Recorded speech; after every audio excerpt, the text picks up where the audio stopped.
back at Parliamentary Pondering, John, and today, since we're at the London School of Economics, we bumped into two gentlemen who are doing their postgrad at the London School of Economics. Indeed. So Alex and Romano. Alex and Romano. If I can use an Americanism, and I will, tell us your story.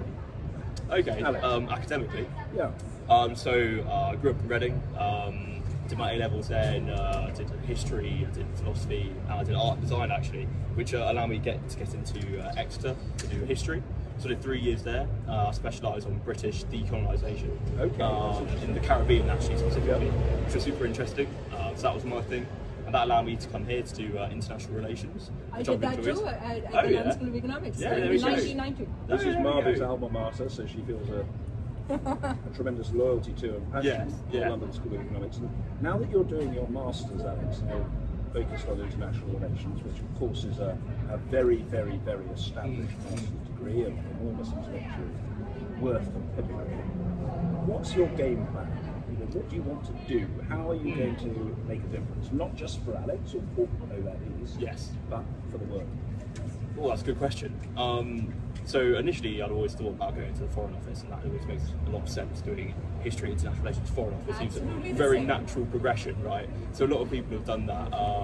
So I think I'm still very keen on that. I'm hoping that the current situation with the cutting back on the civil service isn't going to affect the fast track scheme, which I think it potentially might do. That would be a disaster. Exactly. Very backward looking, and talk about penny pinching and counterproductive. Sincerely, hope that doesn't happen. I think it's important that we invest in our best.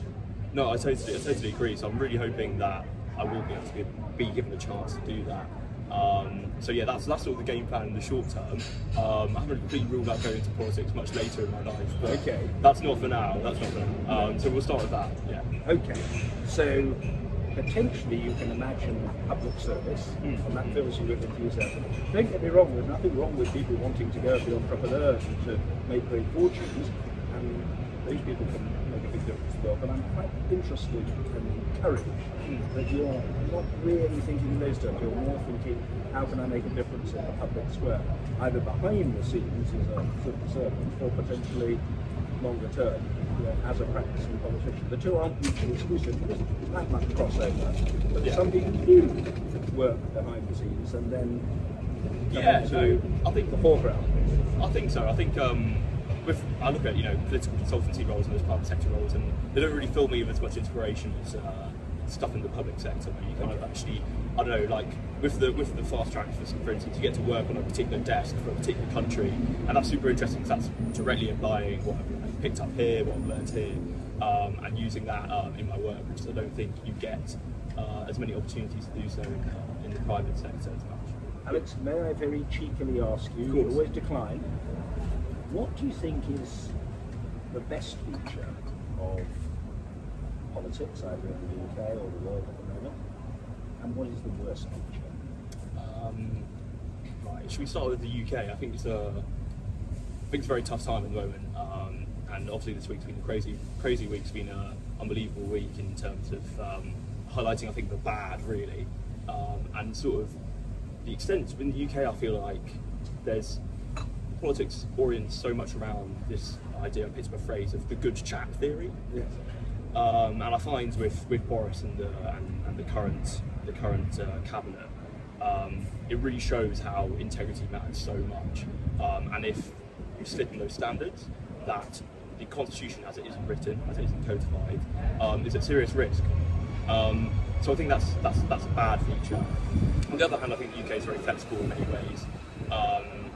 And whilst we've had Brexit and sort of fallen to certain populist tropes, I think there is ability to bounce back and be flexible that perhaps the United States in particular, contrasted with, doesn't have. Very rigid constitution, in a highly polarised society. But I do think the UK has some strengths in the political system in that regard. That being said, I think some serious reforms are probably needed going forward. Constitution, Oh, now that's interesting. So you almost have a route map to constitutional improvement, I can tell. You're thinking about what you think ought to be changed, whether it be in relation to the electoral system or the balance between Parliament and government, or attitudes to privacy legislation or whatever.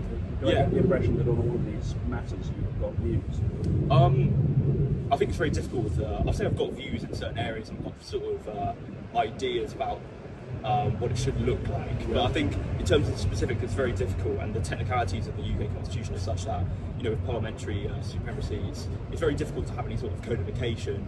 Obviously, Parliament can't bind its successors, etc. It's an important Exactly. So I think it's very difficult to see what you can do. I mean, we had a situation with the new Labour government in Blair, sort of starting off this process with the House of Lords, with devolution, etc.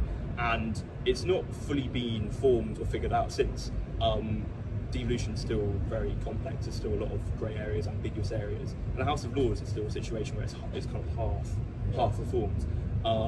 So I think you need a government with proper vision and proper ambition about what to do going forward, and proper policy ideas, which I don't think we've had for quite a long time. This is very encouraging. Why is it very encouraging? Well, you're critical, and you're in that sense discontented. Your tone isn't rasping. You've got, if I may say so, quite an academic sort of mindset. Oh, thank you. Attitude. They are at the London School of We are Economics. seeking to do things differently and better. Yeah. But we shouldn't, in a sense, let the best be the enemy of the good. In other words, you'll never get a situation, you'll never attain a goal of constitutional or other perfection. But that doesn't mean that it's not worth striving to improve things over a period so that they're recognisably better. Anyway, this is a very interesting initial exchange. And As usual, I have said quite enough. And I think it's time for Romano Romano to is speak. eagerly awaiting his conversation with Marvi. I'm gonna take on from here. And Romano, you're from Italy, Yeah, exactly. and let's hear your story. Well, my story, I have a previous degree in economics. Then I worked a couple of years, 1 year at the European Central Bank, 2 years at Bocconi University doing research. And I wanted to do a PhD afterwards because I really enjoyed doing research. But then I decided that I wanted to switch a little bit. So from pure economics, I decided to match it with my interest in the environmental issues, climate change, etc. So I decided to apply for a master here in environmental economics and climate change. And then in September, I'm going to start my PhD in environmental economics. Wow. Is that here? Yeah. We always say wow at PhDs, you and me. Huh? I know. I mean, I'm always we very haven't done impressed by PhD. people who I'm do also that. super impressed by PhDs. Well, I'm not yet. I will be in Yes, but you are September. working towards that. Yeah, I'm working towards that. Yeah, I'm doing currently doing my dissertation for on the same topic, which is climate econometrics. So it's estimating the economic impact of climate change. Okay, I have a question for you, which is related to Italy and the politics of Italy, and especially do you feel that you are inspired by politics in Italy and you are still engaged with the political system, or are you disillusioned? Because we've been having this chat, John and I, about the disillusionment of the youth with the political systems all over the world, whether it's Pakistan, the UK, or wherever. So I want your take on that a little bit in terms of Italy. How do you feel about politics in general, in your country and in the world? Yeah. Are you disillusioned, or are you still vested? Are you still engaged with politics as a young person? Not anymore. I used to be very engaged, on social media, on Facebook, at any levels, from the town level to the country level. But then I realized that, the discussion was so polarized that it was got super kind of a hate speeches, and I stopped to like it, and so I decided not to be active anymore. I still follow it, but not that much This is an anymore. important point, John. I want to focus in on this. There's something very critical has come up in this conversation about hate speeches. There's too much hate speeches all over the world, and there's a trend towards that, not just in my country or yours. We didn't have that when we started off in politics. There was still, and we're going to talk about traditions very soon, there was still some form of etiquettes, rules, regulations, traditions, some form of sanity. It is disappearing, the sanity and this. It's difficult to say precisely why, and Romano and Alex might have their own thoughts as to why, Marvi, but off the top of my head, I would say it may be that the growing presidentialism and personality culture of which we've been politics talking about, has spawned more hate speech, which doesn't justify it. It doesn't justify it, but it may explain it. In other words, although parliamentary systems are prolific around the world, because of electronic news media and the importance of making one's case to millions of people simultaneously. That concept of the personality of politics has been writ large in recent years, much more so than in the past, much more than before the age of television. And I wonder whether that both attracts support and revulsion. Where it attracts revulsion, people get very angry.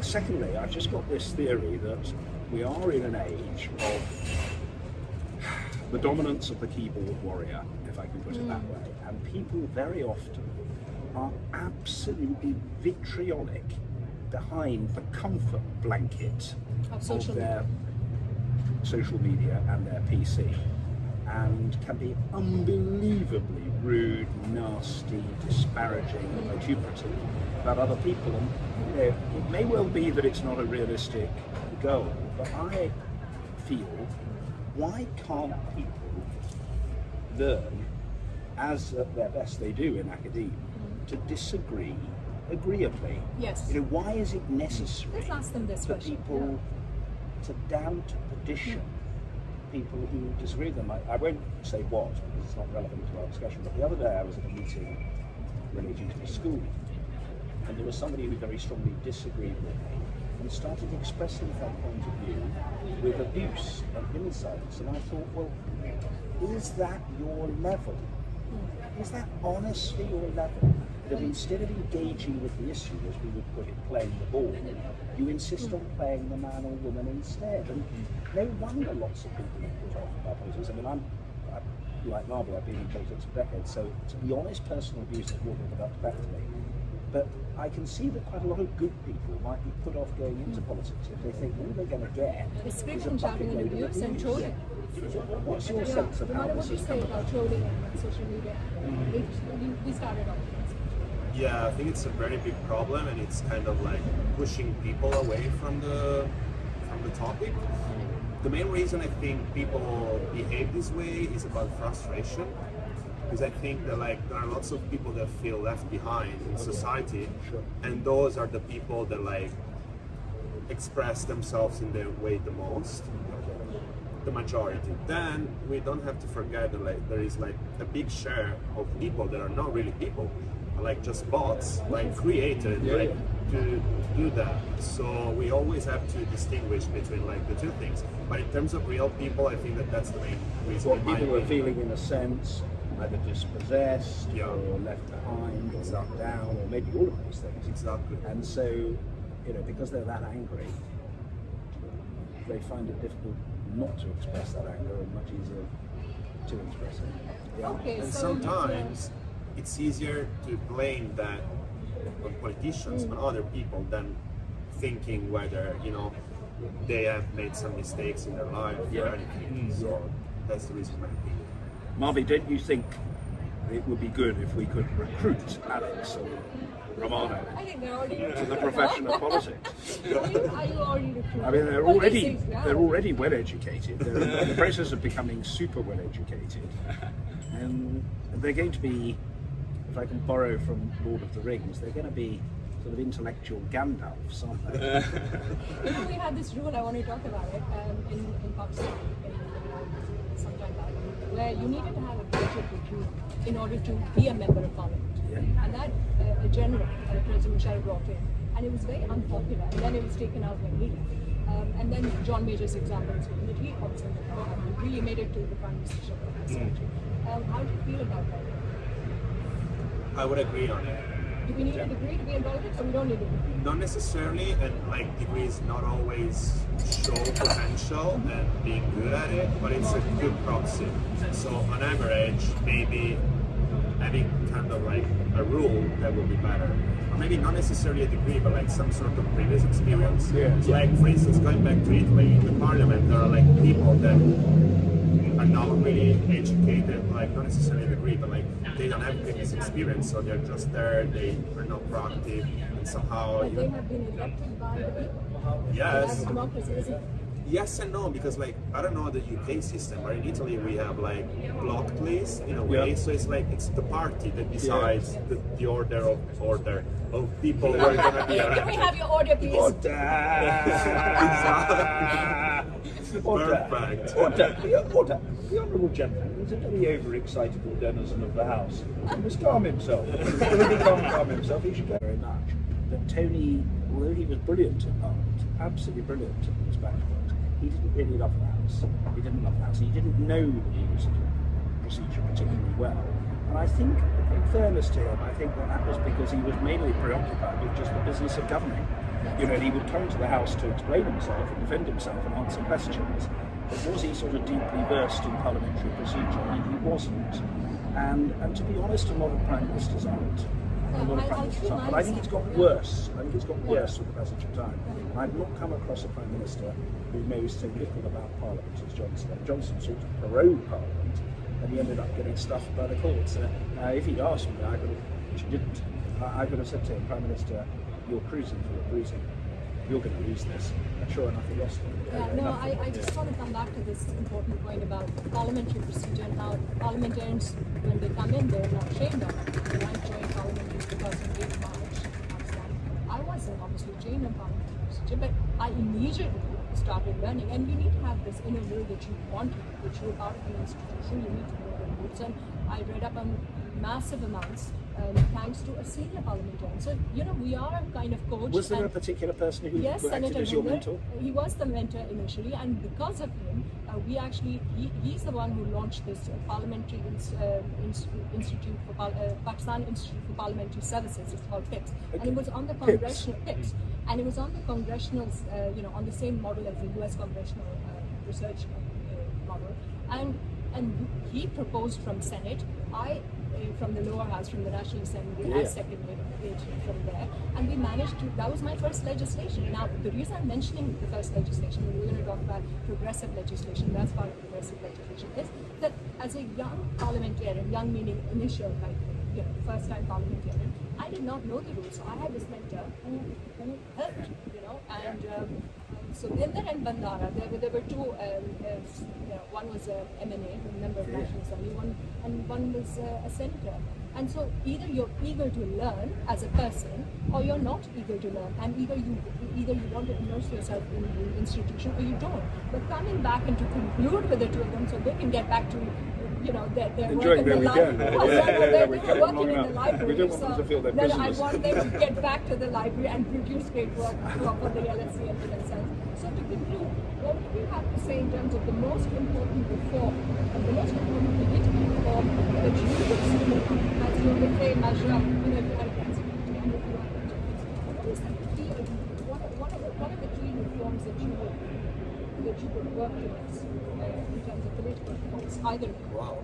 You start. I was just trying to think about that. We sort of mentioned this earlier, we sort of brought this up, and I think in the UK it's particularly complex. For me, I think going back to that whole good chap stuff, I think there's got to be more solid rules about how MPs can behave, what is acceptable, what is crossing the line. These things have got to be written down. Yes, 100%. I think it's not just that's not a minor issue. It has massive, far-reaching effects for not just the institution and Parliament as an institution, but also society as a whole. Yep. I think that contributes to the polarisation. I think with Boris and this personalisation, we're talking about him claiming that on his resignation speech that he'd received 14 million votes himself, which is not the case. That's not how our system works with first past the post. You elect the constituent. Your constituent representative. Exactly. So that was obviously from that parliament, government. That is where you draw the government from. So I think these things have got to be more clear. Yeah. That didn't quite. You obviously didn't agree with that statement. Definitely Prime Minister. Well, he's still Prime Minister today. Regrettably, yes. Yes, I'm not very covered on that. Over to you. Well, thank you. Really good. John is very quite clear. pleased with him. Well, I agree with him, but even if I The didn't agree audience with will him, he was think we very. recruited them because I they're speaking know, our they'll think language. it was some sort of plot or No, contrivance it for us. wasn't. In They fact, were just passing by for and the we took them record, on the- I had never met Alex or Romano Me neither. They were before. walking We were past sitting it. here minding Yes. our business. They were doing theirs. their own thing and minding their business, and They we saw met by order. chance. Well, they saw order. yeah. Well, they saw. Well, I mean, they saw the ugliest fellow in the universe, and they thought there can only be one of him. So Romano, for the record, was the one who came up to me and said, "Are you John Bercow?" Okay, over to you. Well, I don't have a specific policy about a reform, actual one, but I think that the main thing that politics should, well, citizens should want from politicians would be to be more forward lookers. So like applying, Visionaries, strategic thinkers. not being stuck in the short term, not being myopic. And you did not tell them the subject of the last YouTube, right? Yes, absolutely. Which We're was gonna wrap grand up. strategy. We were talking about the need to be strategic rather than tactical. Exactly, and try to do something Okay, actually well, for yes, citizens. yes. So since the rights bar, the famous rights, the sandwich place is closing and we have to close. So on that fine note, John, Parliamentary Pondering has been great today. And thank you, Romano and Thank Alex. you. Thank you, and we for wish joining you us. a Take care. huge success. Alex and Romano, thank you very much for joining us on Parliamentary Pondering. Thank you. And Thank on you. that great point, we say goodbye. We say goodbye and good luck. We wish you both well in your postgraduate studies and indeed, for that matter, in everything that you go on to do in your professional lives. Bon chance. Thank Thank you you. so much. Thank you. Thank you. Take We care. appreciate it. Okay, bye-bye.